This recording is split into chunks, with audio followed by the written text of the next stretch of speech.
blustery day to come to Great Sacred Music. Welcome to St Martin Fields. Special welcome to those who haven't made it through the blustery day but are nonetheless joining us online.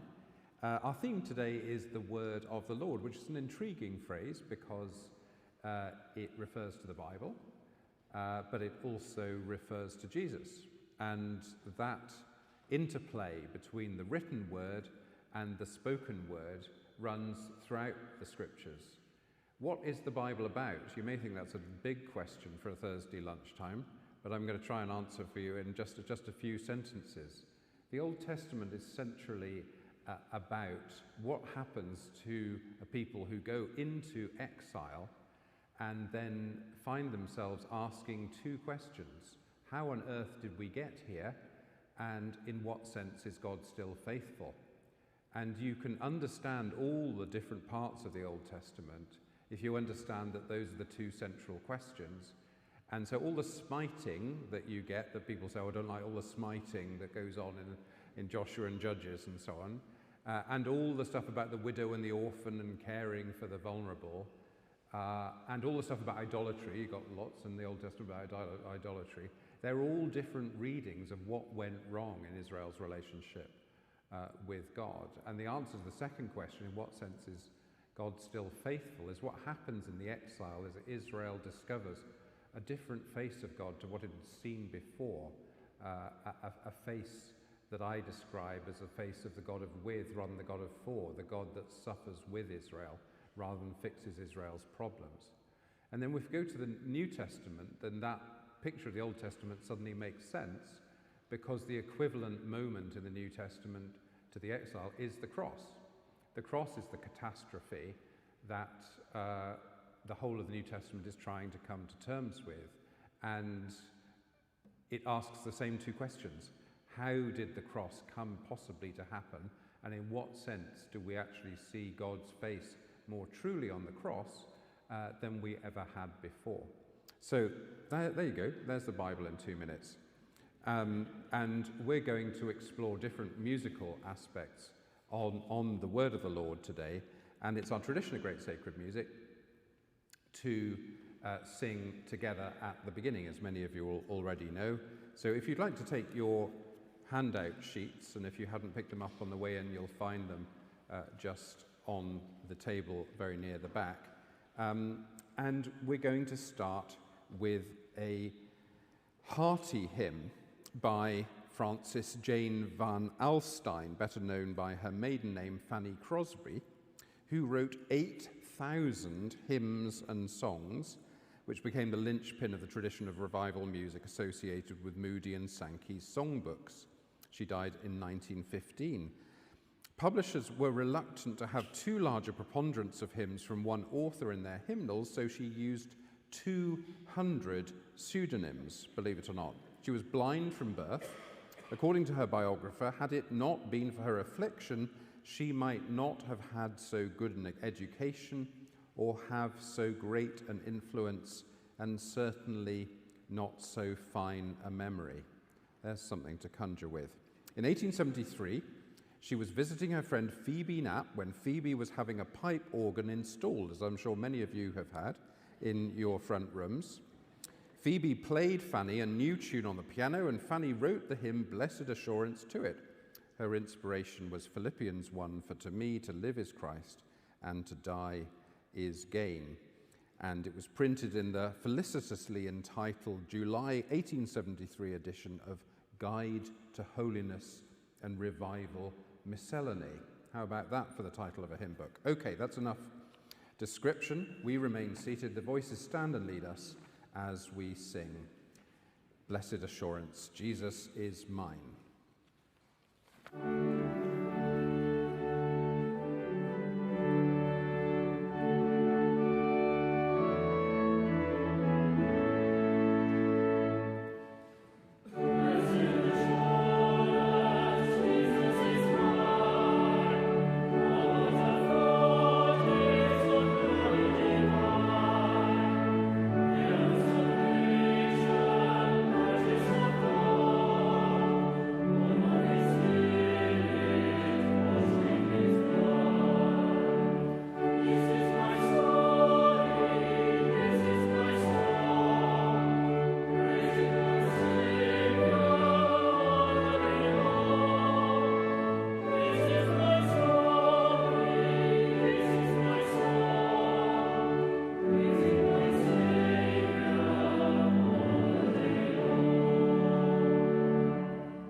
Well, again, we just did the Bible briefly, so I'm going to try and do Christian theology for you in just under a minute.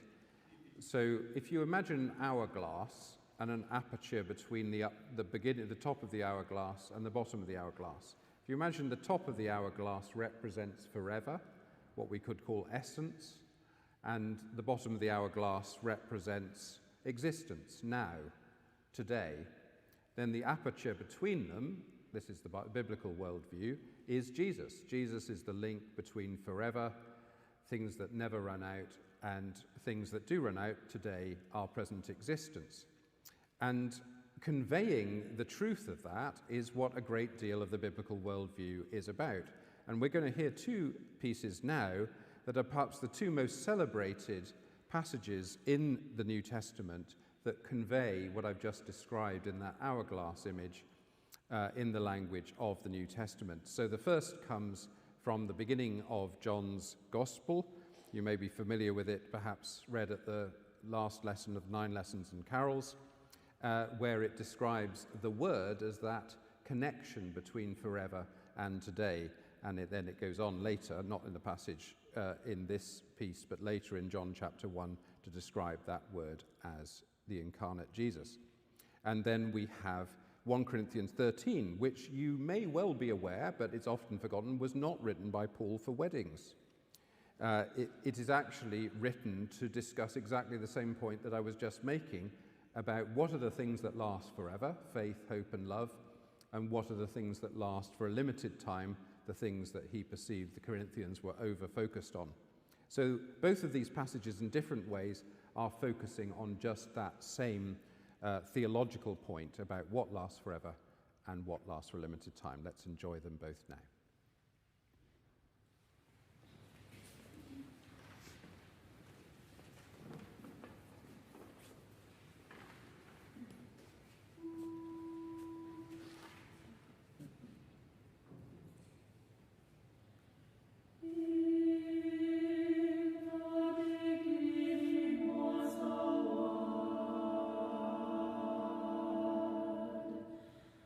And the one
Well, our next piece by Philip Stopford is entitled The Beatitudes. It's taken from the first verses of the Sermon on the Mount in Matthew chapter 5, and they have been described as the most important words spoken by the most important person that ever lived. So quite a suitable subject for reflection. If you're familiar with Matthew's Beatitudes, they have a statement about people who are suffering in the world, those who are poor in spirit, those who mourn, those who suffer for the cause of righteousness, and so on. Then they have a comma, and then they have a statement about how in the future those people will be vindicated and rendered happy. And if you think about it, the first half is a bit like the crucifixion, and the second half is a bit like the resurrection, and the comma is that which is in between. And if you think about it a bit more, and you look carefully at all of the Beatitudes, what you realize is that these are all descriptions of Jesus. So what Jesus is giving us in the most important words spoken by the most important person that ever lived is actually his own autobiography. And the comma, I find helpful to think of the comma as where the church dwells, between cross and resurrection. So lots of things to ponder as we hear Philip Stopford's setting of Matthew's Beatitudes.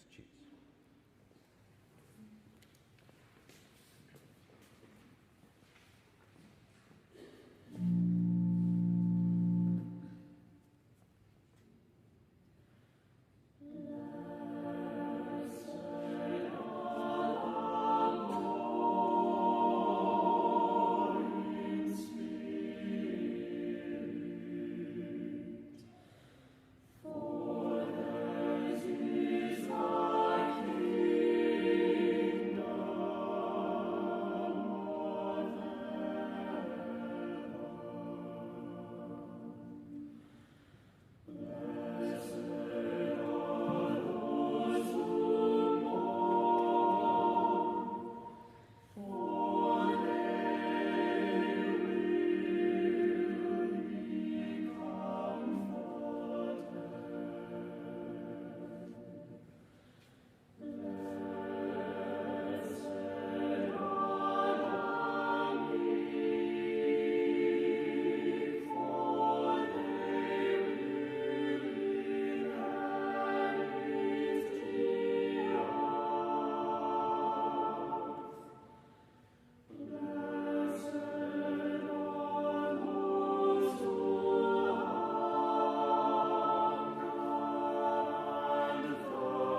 We're now going to keep you awake with a classic American revival hymn of the Moody and Sankey era. If you'd like to take your sheets again and get ready and clear your lungs.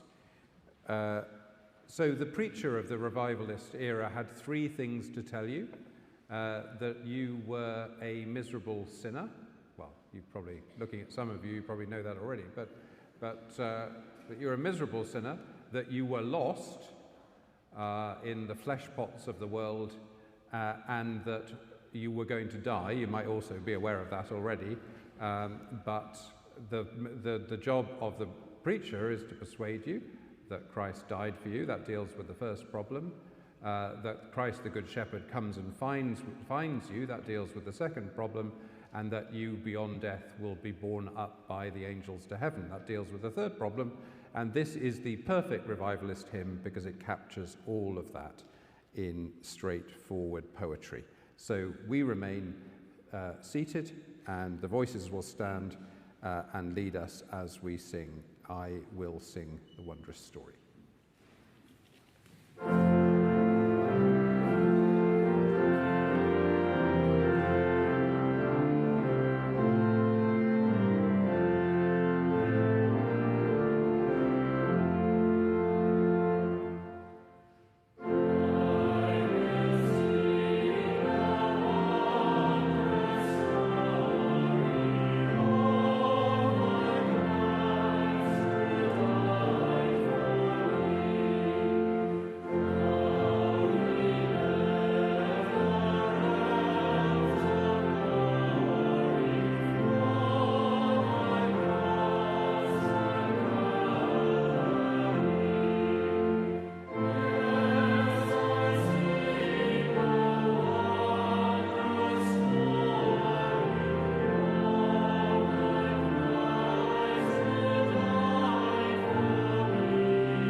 Well, we're coming towards the end of Great Sacred Music for this week. If you've enjoyed yourself, I hope you have.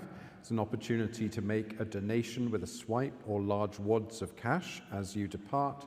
If you're joining us online, there are various technological ways that we will make available to you for you to contribute to making this great tradition last many, many years to come. You can see on the front of your sheets the next Great Sacred Music, Songs of Farewell, next Thursday, and our sister programmes on Monday and Sunday. Details there. We're going to finish with the Lord's Prayer. Christians are encouraged to say the Lord's Prayer every day, but many Christians don't reflect on why that's such a good idea. And I'm just going to suggest why that may be a good idea is because it has three petitions, one about the past, one about the present, and one about the future. If you think about it, give us is give us everything we need for the present. Forgive us is deal with everything that's wrong about the past.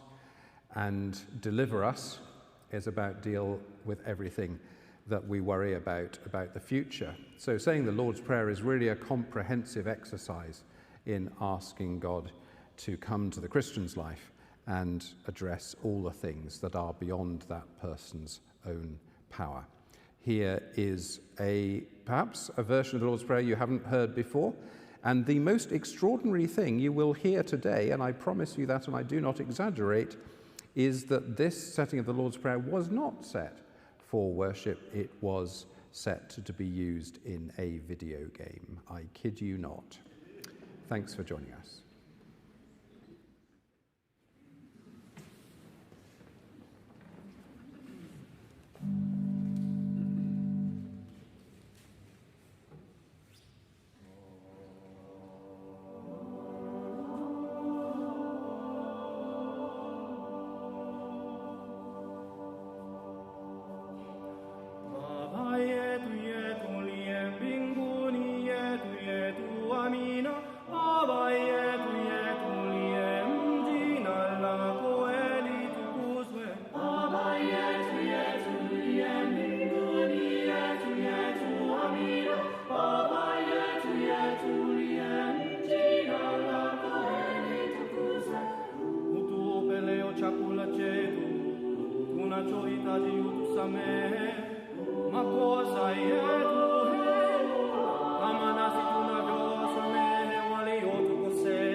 Majaribu lakini